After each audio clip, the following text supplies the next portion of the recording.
मेरी जेठानी घर में खड़े होकर जोर-जोर से चिल्ला रही थी, "पूनम, ओ पूनम, सो रही हो क्या अभी तक?" पूनम यानी मैं। तभी मैं भागती हुई अपने कमरे से निकली और बोली, "दीदी, आ गई मैं।" जेठानी बोली, "पूनम, मैंने तुम्हें रात में ही समझाया था कि सुबह को जल्दी उठ जाना, तुम्हारी मुँह दिखाई की रस्म है।" मैंने बोला कि दीदी, रात को नींद ही नहीं आई, जगह नहीं है और मन में थोड़ा डर था कि सुबह आँख नहीं खुली तो। निभा दीदी हंसती हुई बोली, "पूनम, मेरी प्यारी देवरानी, जल्दी से घूंघट कर लो, अगर माँ जी आ गई तो हंगामा हो जाएगा।" मैंने घूंघट किया ही था, तभी माँ जी वहाँ आ गई और करकराती आवाज़ में बोली, "चलो अब क्या यहीं गपशप मारती रहोगी तुम दोनों?" हमने चलना शुरू ही किया था, तभी माँ जी ने दीदी के कंधे पर हाथ रखा और बोली, "पता है ना कहाँ से जाना है और कैसे जाना है?"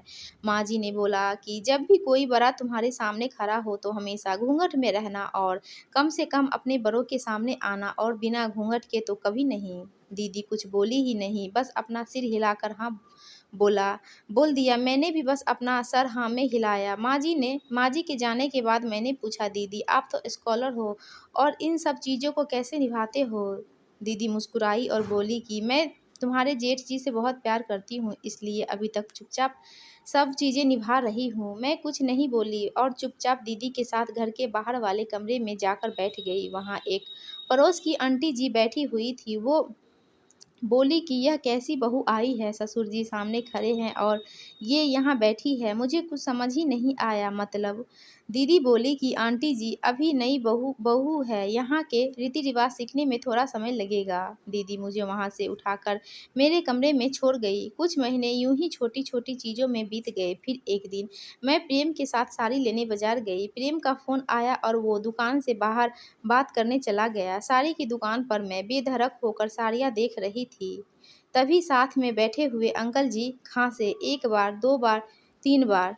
मैंने साड़ी वाले भैया से बोला कि भैया, इस अंकल जी को पानी दे दो, बहुत खांसी हो रही है इन्हें। अंकल जी भड़क उठे और बोले, क्या बदतमीज लड़की है ये, कुछ शर्म लिहाज है या नहीं इसे। दुकान पर हंगामा देख प्रेम बाहर से भागकर अंदर आया और अंदर आते ही अंकल जी के पैर छूकर बोला, मामा जी आप यहाँ। मैं घबरा के दुकान से बाहर निकल गई और लंबा घूंघट कर गाड़ी में बैठ गई। प्रेम बाहर आया और गाड़ी में बैठकर गाड़ी बहुत तेज़ी चलाने लगा। मैंने धीमी आवाज़ में बोला, गाड़ी बहुत तेज़ी चला रहे हो, कहीं एक्सीडेंट ना हो जाए।